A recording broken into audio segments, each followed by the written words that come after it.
What happens when two parent coaches, one a Christian and the other an agnostic Jew, sit down to talk about parenting? They take their listeners from surviving to thriving. I'm Deana Thayer. And I'm Kira Dorian. Welcome to Raising Adults, a podcast brought to you by Future Focused Parenting.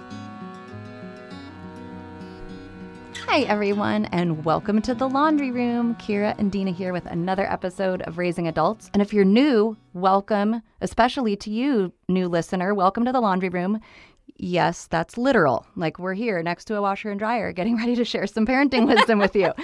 So it's appropriate, don't you think? Is. I mean, a lot of my friends have commented on that. Like, that is really appropriate that you are talking about parenting in a laundry room, because I live in my laundry room. I legit live in my laundry room because I do my laundry here and I podcast with you here as well. That's true. You are legit living in it.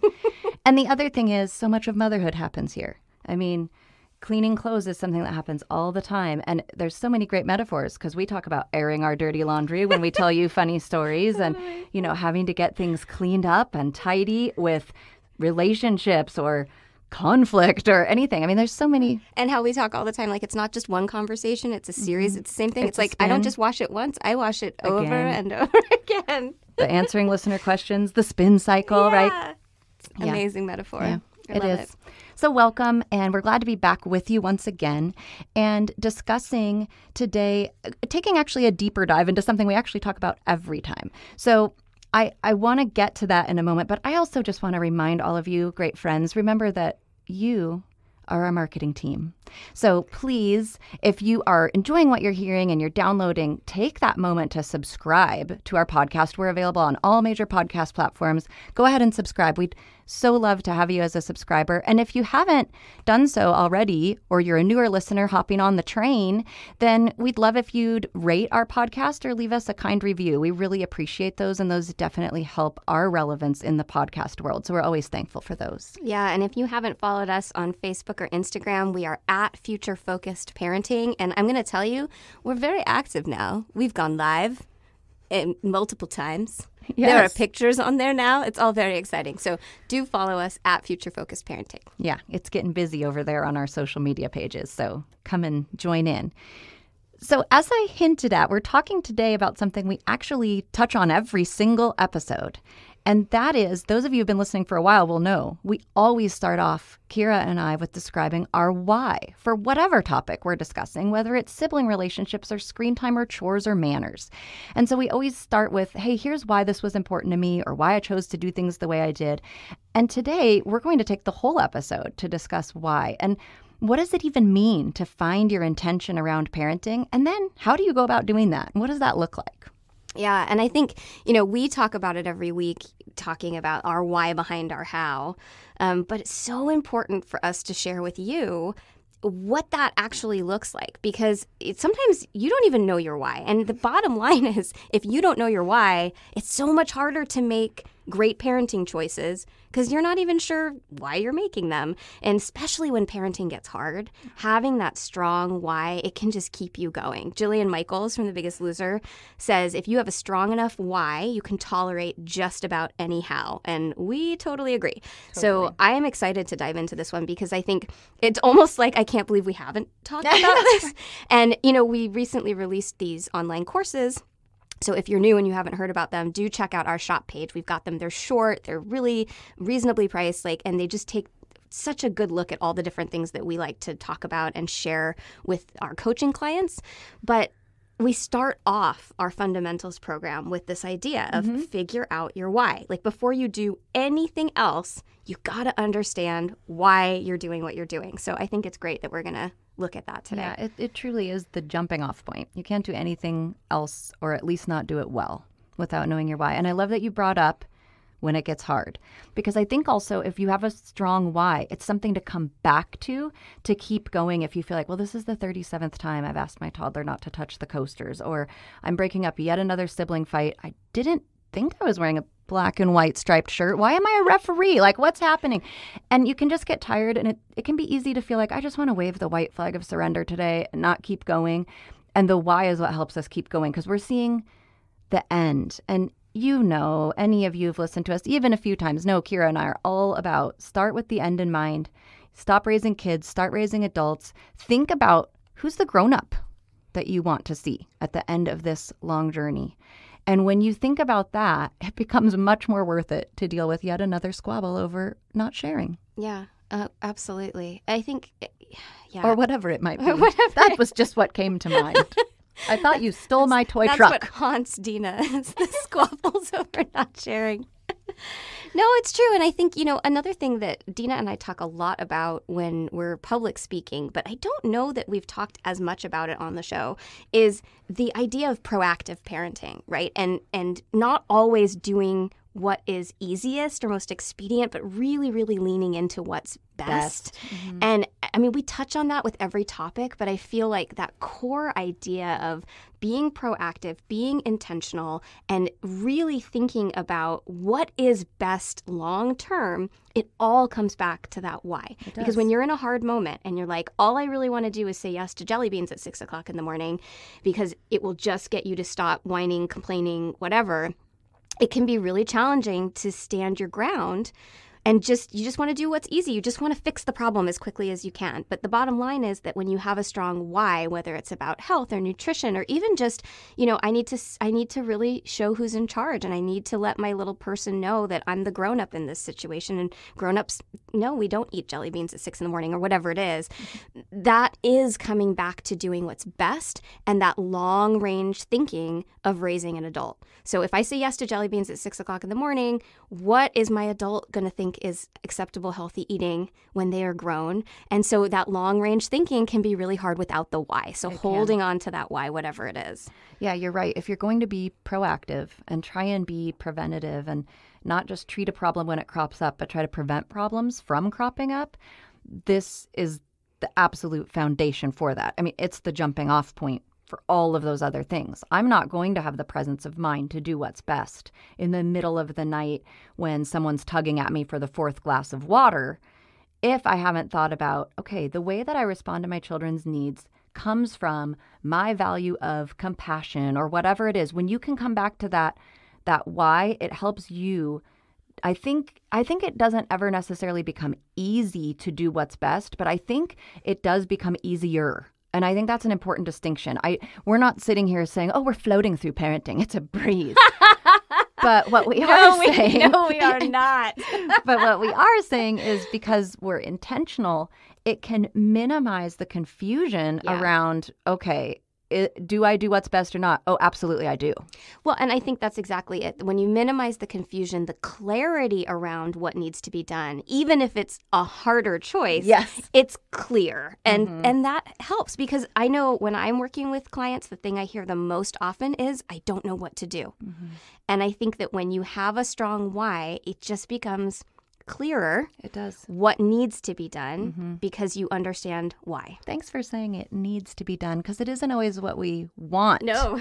But it's often not but it does what we become want. More clear what's needed, and I think we're more able to do it. Yeah. So how have you figured out your whys?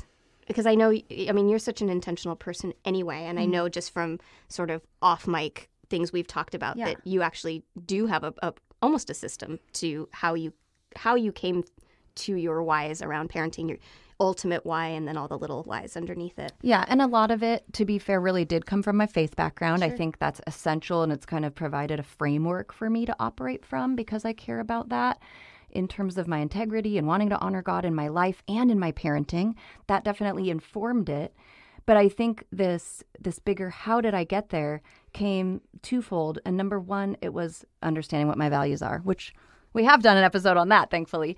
But really knowing what are the things that matter to me and those character traits that matter to me. How do I want to instill those in my children so that they become adults that are rich and vibrant and full of character themselves? So I think starting with that was a big piece. And I think the second one was what you kind of hinted at is I have operated personally with an overarching why so that my other little whys kind of stem from that. And so getting really clear on that really big thing I'm aiming at helped a ton. But I want to talk a little bit more about the values thing before we go away from that, because I know it's really important to you too. And we would advocate taking the time to think about your values. I mean, definitely listen to the episode on that, but know that when you're figuring out why you do what you do, it's critical that you already know what are the character traits that are important to me, what are my priorities, and then how am I working to instill that? Mm-hmm. Yeah, absolutely.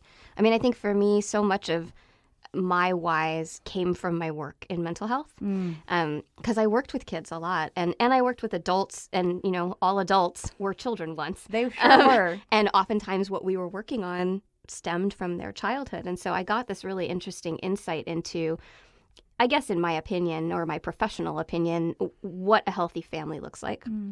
And it was interesting when I would work with kids and parents would bring their kids in. It was like you could just see a mile away who had a really healthy family dynamic, who was parenting with intention, coming from a place of really love and compassion and long-range thinking, and then who were the families that were underwater, just trying to survive. Yeah. And that said without criticism. It was just really interesting to kind of get that view before I had my own kids. You got a nice sneak peek. Yeah, and to also look at, okay, how did that happen?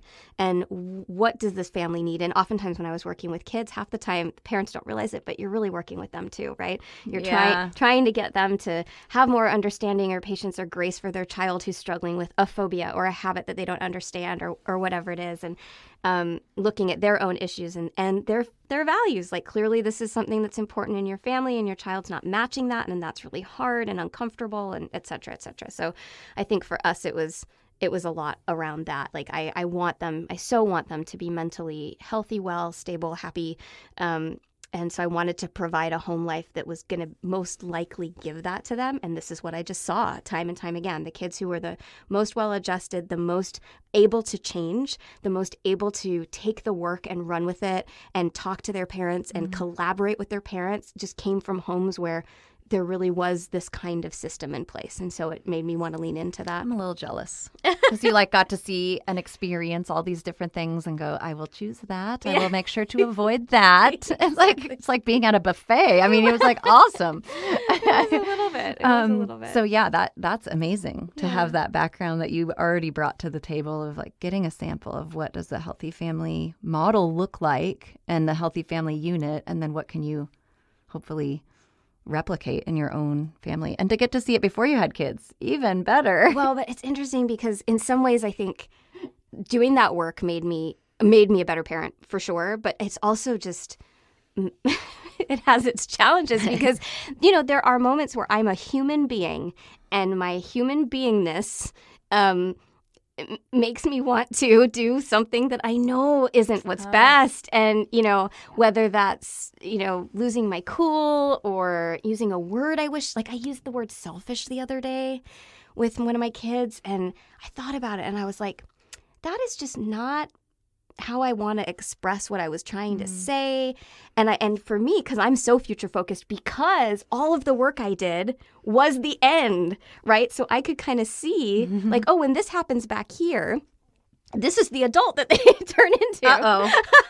Now I'm seeing where your work maybe is also a blessing and a curse. Exactly. Yeah. With this issue. Oh, this leads, when I talked about how people who move around a lot are most likely to become smokers, right? So it's oh my gosh, I can see how this decision here 20 years from now has this impact. It makes you kind of neurotic as a parent because you feel like every little misstep is a possible thing. I'm sending them to therapy 17 years from now by what I just did. So that has been a hindrance. But the good news is that then in those moments, when I used the word selfish the other day, I was like, no, I don't love that word. I don't love that I said that. I don't like the way that I said it. And so I was able to dialogue with that kiddo and be like, hey, I wish I hadn't said that. That wasn't the right word. That didn't come across the way I wanted. So I think, again, where the background has helped is understanding how repair happens. And of course, we're going to flub up. But then when we do, how do you fix that to the best of your ability, et cetera? Anyway, I have taken us so far down a rabbit trail. My apologies. This is what I do. This is my job on the show. It's your superpower. Kira has the special skill of rabbit trailing. In a single bound. So back to our whys. But it was all related to your why came largely in part from your background in mental health, which makes perfect sense that you would, bring that to the table as you walked into your own parenting journey. And so you might this is a great segue into another how. You might look at your own life and work experiences to say, what there have I learned that I might draw from as I'm creating an intention for my parenting? Definitely worth gleaning from your life experience. I think that's wise. And then the values thing is a second one. And a third thing, which I'll go a little deeper into this now, is consider having an overarching why that guides your other ones. And this just means having, I really would suggest, if you can, even like one word, but even just if you can't boil it down to one word, a phrase or a sentence that's your overarching goal for your children. What are you aiming them toward? Mm-hmm. And then it's so much easier. So say that your overarching goal is healthy and happy children. Well, the word healthy is in there. So now if you're having a battle over a junk food choice, say, it becomes just that little nudge easier to help guide them to the right choice and explain why. In our family, this is really a value for us. We want to eat nutritious food that fuels our bodies because you're thinking, my overarching why, healthy, happy children, might help you with that little why of we don't do junk food before dinner, or we don't do junk food unless it's a special occasion, or whatever it might be that's that micro issue. Having that macro why can help inform it. So I think it can be at least a helpful exercise to think through. Yeah. Are you comfortable sharing yours? Yes. My one word overarching why, I bet you can even guess it. Integrity. You guessed it. Ding, ding, ding. I am working to raise people of character. That ultimately would just bless my heart. Of course, I'm hoping, like in our house, I'm hoping they're like walking with God and doing that. But like if I were to just take it to one word, set all that aside. So even if you don't have a faith paradigm, strip that away. It's totally fine. But think about that one word. And for me, I love this idea of, caring about doing and saying the right thing, even when no one's around. Because that means when I launch these adults into the world, even when I'm not there, there's not a coach or a pastor or a teacher or a parent for guidance. They're going to have in themselves this internal compass that is like, that's not right, and wants to lean toward what is. So that was my overarching why, and it was a huge help to creating all my littler whys on smaller issues. Yeah, I love that. Can you give an example of how that led to a littler why? Sure. Oh, yeah, I'd love to. Okay, so because I brought it up earlier, let me talk about sharing. Maybe this was a thing I need to work through. I don't know. But if they got in like a squabble over an item, for me, what I'm thinking about is a person who cares about the other's needs and wants is a person of character. And so I'm going to aim at that. So how can I get them to think about what might be kind to the other person? Because it actually takes integrity to move away from, well, I just want what I want and I want it now, to move toward what might they want? And so it helped me on the sharing to have conversations instead of hand him that toy, it's his turn. Mm-hmm. It became more of not a demand, but a conversation. How do you think that made your brother feel when you just yanked that out of his hands? How would that have felt if he did that to you? And how do you want to make your brother feel? And we also talked a lot in our family about like your sibling being your first friend. So it's also your friend. And would you want to make your friend feel that way? And so I might have been aiming at character maybe years from now, but I'm getting there through how do I be kind and care what other people's needs and wants are in a situation, not just my own. In fact, one of our family values was number 4. I still remember concern for others, but it stemmed from the overarching integrity piece. And so we talked all the time about caring about others' needs and wants, not just our own. They had that little phrase memorized, but it came from the integrity, because if you don't have integrity, you're going to be fine walking through life going, well, it's all about me and I'm going to work to get what I want when I want it. And I'll step on you to get there. So it can happen so young that foundation is laid. And then you've got an adult who's mowing through life like a bull in a china shop. Absolutely. It's so interesting because I was thinking about my overarching why and the little why and the example I would give. But my example is also about a sibling squabble. It's fascinating. Sibling squabbles, my they happen. Overarching why, can you guess it? You want your children to be happy. Yep. I would flesh that out, but yes, I want them to be mentally healthy and happy. Yep. And I love that we knew that about each other. That's so great. So that's my overarching goal, mentally healthy and happy. To me, there's all these little things that contribute to that, including how we treat people. Yes. And including how we then are treated based on right? For sure. How we feel about ourselves based on our relationships. So same example, sibling squabble. One of the things that was really important to me in those moments to have those, because we did the same thing, dialogue and conversation. It wasn't just an order. It was a let's look at this from an empathetic point of view. How would you feel if it happened to you? Blah, blah, blah. For me, exactly what you said, the idea that your sibling's your first friend, and in my opinion, your first relationship, really like peer relationship. That if they're going to be, so overarching goal, if they're going to be healthy, mentally healthy and happy, that means they have good, healthy, happy relationships, friendships, maybe romantic relationships, that they feel connected and loved and supported by the people around them. Well, I better teach them how to treat other people and how to expect to be treated so that they can foster healthy, happy relationships that contribute to them being mentally healthy and happy. And so smart, because we all know the research is out there. People are not only happier, but healthier when they have a good support system. So good on you for fostering and nurturing the very first support system, your sibling, and your family. They become kind of your first people. So it does lead to that. We know that factually. But when you can also work toward that mentally, intellectually, emotionally, I mean, however you need to arrive there, but finding this overarching why, it just helps give so much direction. I mean, that was just a little kid disagreement. And I think many parents might even say those are easy to go, oh, it's just, it doesn't matter. Like, it doesn't matter. But when you have an overarching why and you're trying to raise an adult, all of this matters, because in the grand scheme, how you handle this now does impact things later. Yes. And I will say, from someone who had a private practice, I can tell you a lot matters. And that's not to put pressure. Like, you are humans. Look, we're all going to mess up our kids. For sure. Like, can we just own that? I have already done it, I'm sure. But we're all going to mess them up.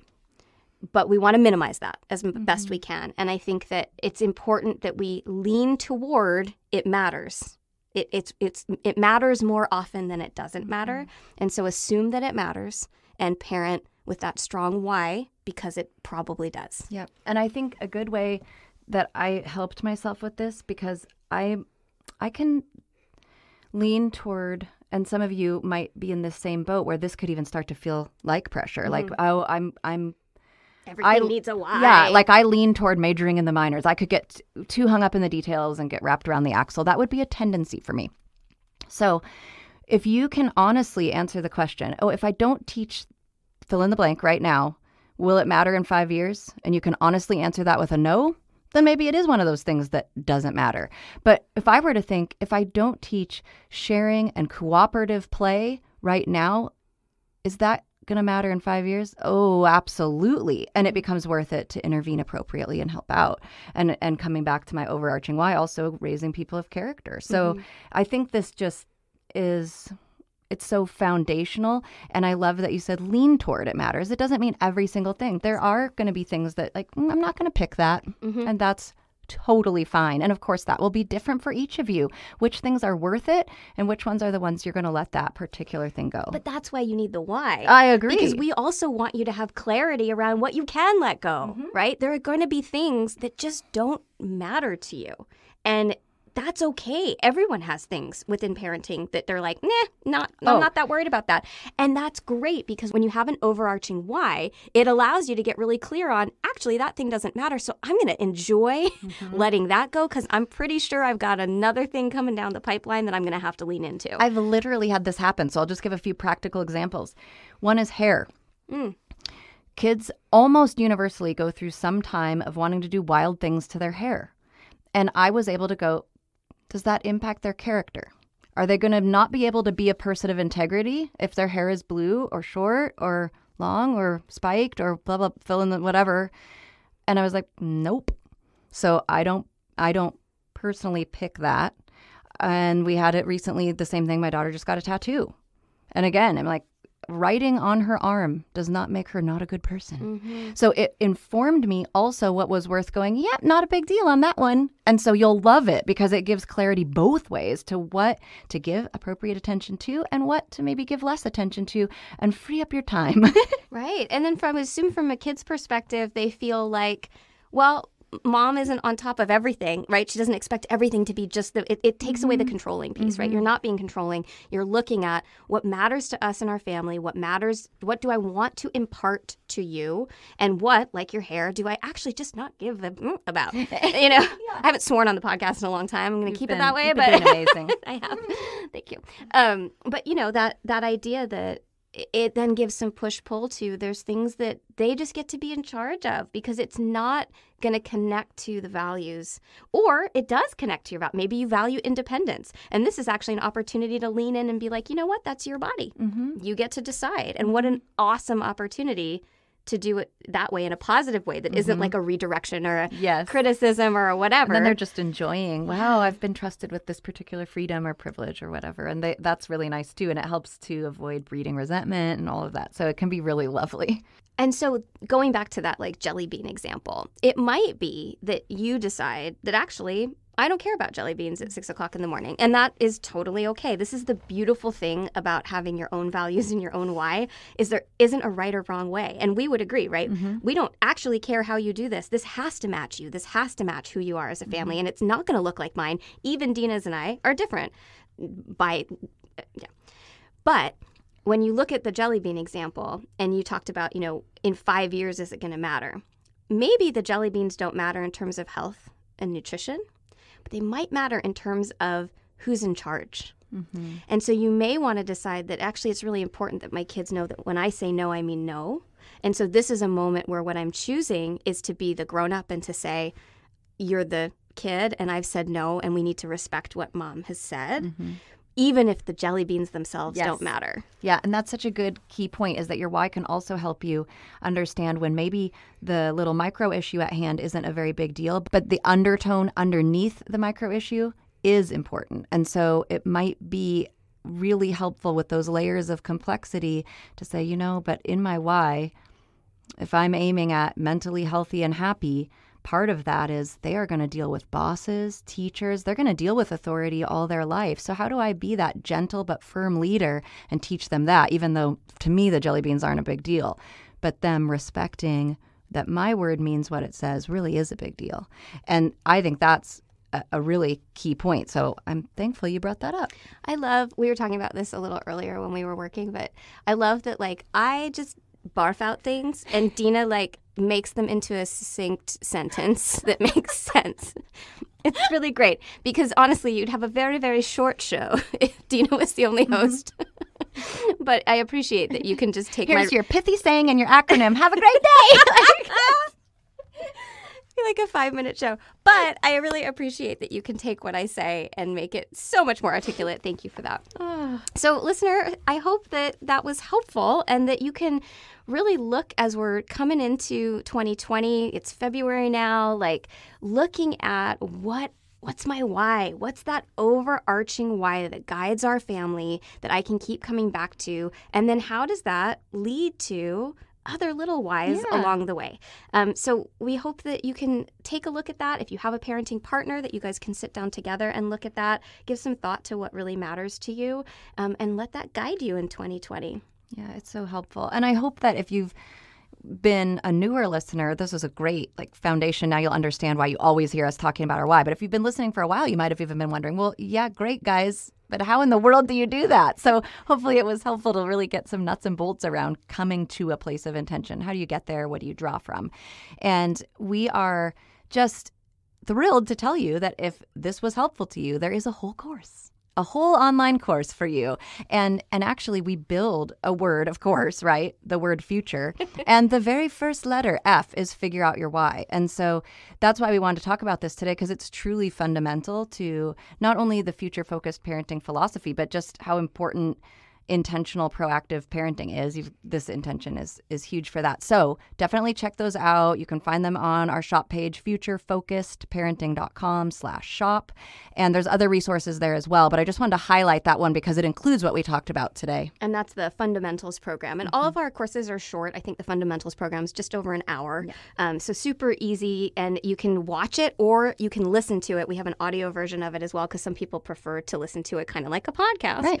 And don't forget, forget, listeners, you get a discount. So if you are interested in that bigger course, if you go to the shop page of our website, when you check out, put in the code Raising Adults, all one word, all caps, and you'll get 15% off. Yes, please do that. And as we mentioned at the top of the show, if you're liking what you're hearing, please subscribe, rate, review. We really not only appreciate your feedback, but it helps. And those things matter out in the podcasting world. And we value that and really can't do it without you. So thanks for being here in the laundry room with us. That's right. Don't forget to follow us at Future Focused Parenting on Facebook and Instagram. Do you have a quote today? I sure do. And how appropriate. It's a Jillian Michaels quote. We quoted her at the top of the show. Because workout guru, parenting guru, totally similar, right? Well, but actually, it's all hard. It's all hard work, and it's all about transformation and the journey, progress, not perfection. In fact, that's kind of what this quote is about. So here is what Jillian Michaels says. It's not about perfect. It's about effort. And when you bring that effort every single day, that's where transformation happens. That's how change occurs. We couldn't agree more. If you get clear about your intention and your why and bring the effort behind the why, you will see change. Yep. You just read my mind. I was thinking exactly that. Oh, well, thanks for being with us, everyone. Don't forget to go to our website, futurefocusedparenting.com. And if you have any listener questions, we love hearing from you. info@futurefocusedparenting.com. Send them our way. We'll make them into a spin cycle. Raising Adults is produced by Kira Dorian and Dina Thayer and recorded in Kira's laundry room. Music by Seattle band Hannah Lee. Thanks for listening.